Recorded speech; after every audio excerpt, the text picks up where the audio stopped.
Coolant ndichimama. Inini ndakutambudzika ini. Aiwa, vanhu zvavari kundiita varume ava, it's not okay. Ndokumbirawo vasvitsire meseji yekuti zita rangu ndokumbirawo ribve pamuromo pavo.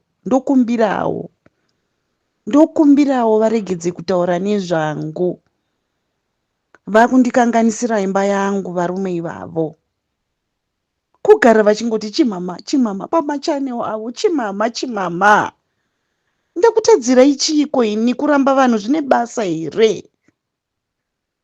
I am happily taken. Siyanai neni. Ndozokutaurai zvinhu zvenyu, kubuditsa mawhatsapp enyu amunei muchinditumira. Mukaramba muchidaro toona kuti munozoita sei. Ndakaripota kune vakuru venyu zvamunondiita. Akakuudzai kuti ndiri hure ndiani? Bvarai zvimaweti zvenyu izvo mani. Ndidi kuzviona muri kundiabhusa.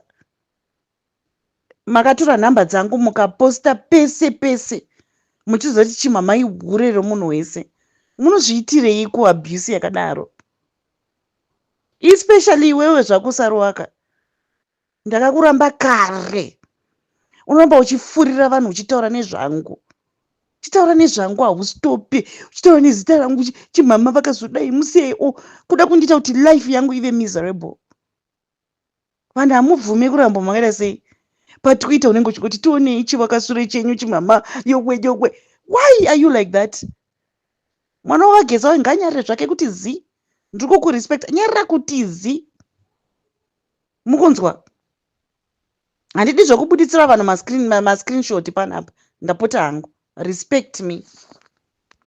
Munhu handiite basa rekuti ndinotora time yekuti ndiite basa rekutsvaka kuita drama newe pano pasocial media iwewe nekuti wazorwadziwa nekuti wanzi hure. Vanokutokuti uri hure, vanenge vachitokutaura chokwadi, varotokutaura zvishoma. Uri muroi chaiye, uri zibenzi remunhu, uri saskamu iwewe. Uda kuudzwa zvepiti. Imbwa yemunhu idiot, uri benzi iwewe. Haikona kuda kutaura zvisina basa iwewe.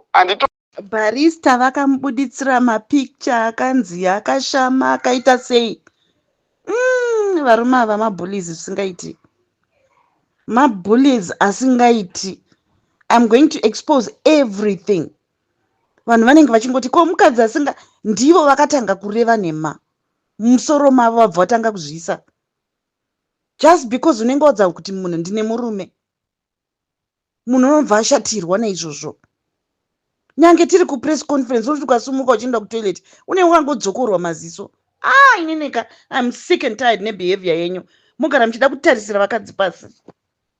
Kurukura namai avase bozi mukavatarisa iwo chimama wacho munhu wekuti ukamutarisa ane magaro ari mukadzi wechikuru and this and that wekuti you can easily feel kuti ndazowana munhu wekukula down naye. So handisi kuziva kuti chakazofadza comrade kuti vange vakunyanya kukurukura navo after meeting yatanga tati ngavasangane nayo ndeipi. But zvisinei inini ndakaisa mascreenshot zvese ndikakomplaina kune vakuru vacho. Vamwewo vanyarikaniwo kuti onaiwa zvandava kuitirwa nevanhu avo, because murume anenge akuti ina handichazvibhilivhi zvinhu zviri kuitika zvese izvozvo. Nenhema vanenge vachifona pavanenge vachidira. Chinzwai ega akazoudzwa akataura akati hachandishaudhi, but haadi kusiyana nezita rangu. Handina odi yakarebesa. Ndinoda kutenda nguva ino iyi yandiri kutaura zvangu, nekuti ndinoziva kuti uchaposta vana veZimbabwe vachazoteerera.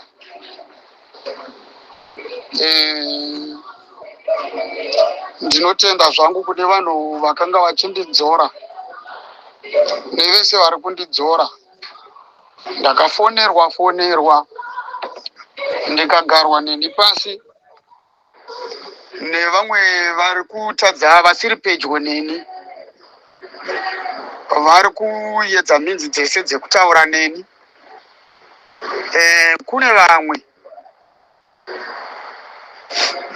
vakuru chaivo vari kutoshevedzera kuti chinyarara. vari kutaura nyaya imwe chete yekuti hanzi chinyarara iwewe. Nyaya yevanhu vari kuataka haisiriyo yega yekufokasa nayo. Hapana kumudzi uri kuatakwa. You are just toxic. Muri mahure echirume imi. Mazihure evarume.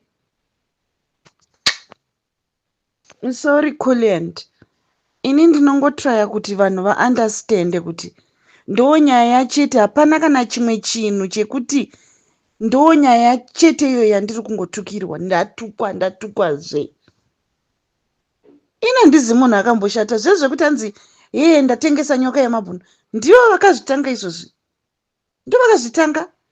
Ndomutengesa ndomuziva kuti anogara kupi kana kuti unotengeswa kupi sei chirudzi. Simply because they are bitter. That's all. And you can tell kuti they are making these things up. Kuti vangonditi munhu akidnekwa abductwa nyoka yemabhunu and then zvonzi chimamazve Comrade Knox vaabductwa vabva vakandirwa picture yachimama vedu weka. Mwari ave nemi. Naiwe focus haifana kunge iri focus iri pazvigananda here. Chimama ari kuluta chichi, ari kuluta, ari kuitei. Focus haifani kunge iri pa 2030 here. 2030 yakanyorwa pa social media but mumakoridho eparliament iri kuitwa noise isingamboiti. Asi unoona vanhu vachichimama, chimama. What is wrong with these guys? Ndo revolution yacho yokungoramba wakabata zita remukadzi. Vakadzi venyu vanoti kudii muchitaura kungoti chimama. Vanoti chii vakadzi venyu? Varume ava, they need to grow up. They need to grow up and focus on the things that matter. Nezuro ndakati mushedze, ndakakuudza iwe Kuliand kuti mushedze auye kuspace. Vataure nemaZimbabweans vasanzwe voice rangu chete. MaZimbabweans avabvunze mubvunzo. It was a moment yekuti he has to re-engage MaZimbabweans, reconvince MaZimbabweans. Akaramba kuuya. Asi unenge achingoda kungondituka chete pa social media, pa YouTube. Kuti at least chibuya izve mutaure nemaZimbabweans vari kudiaspora vacho muchitengesa revolution itinozodai zviri kufamba zvakadai zviri haadi kuuya. Chiuya mudavire mibvunzo yevanhu kana muchifunga kuti ndichimama chete ari kubvunza. Chiuya hai muterere, motora maiki motaura havadi. Asi wati Kuliand yewe chimama, chimama. Aya bombo clot.